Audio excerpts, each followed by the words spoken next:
این پانل‌های آفتابی نصب گردیده بالای یکی از بناهای استقامتی در شهر دوشنبه است که از جانب اکادمی ملی علم‌های تاجیکستان و ساختارهای زیرتابه آن همچون لایحه پیلوتی گذاشته شده است. با اشتراک پرزیدنت اکادمی ملی علم‌های تاجیکستان، متخصصان ساحه، کارمندان انستیتوت فیزیک و تکنیک به نام سلطان عمرов از جریان فعالیت این پانل‌های آفتابی که در شهر دوشنبه نصب شدند واخوری کاری صورت گرفت. گفته شد که با کار گرفتن از پانل‌های آفتابی در شرایط کنونی یکی از وسیله‌های خوبی دسترسی انرژی از نگاه اکولوژی تازه میباشد.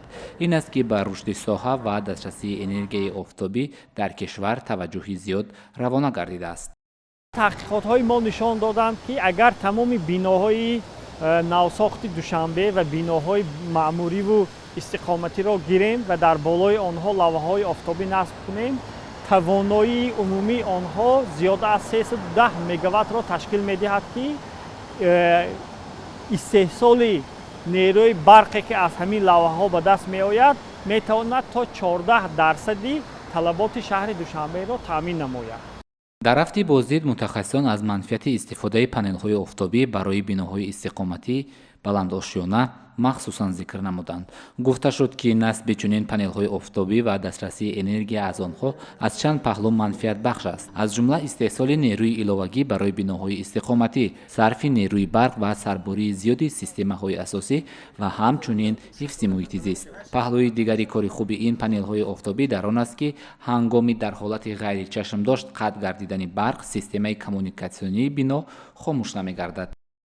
این منبع اساسی برای سیستم برقی روشندین همین بنا استفاده برده می شود. برای لیفت‌هایی که در این بنا مردم رو با اوشانهای بلند می‌بردارند و برای تامین اساسهای آبی که برای گردش آب کمک میکنند استفاده برده می شود. این سیستم عبارت است از 15 کیلووات اقتدار سیستم آفتابی، یعنی پنل های آفتابی که اقتدار عمومی 15 کیلووات دارند و ذخیره اکومولاتور 70 کیلووات ساعت و این چنین قسمی تبدیل دهنده، یعنی از جهت تکنیکی گیریم اینورتری اقتدار 50 کیلووات دارد. این سیستم گوییم که یک سیستم پیلوتی می باشد، چون که هنگام نصب چنین سیستم ها ما همه نزدیکی آن رو در اینجا دیده میبریم.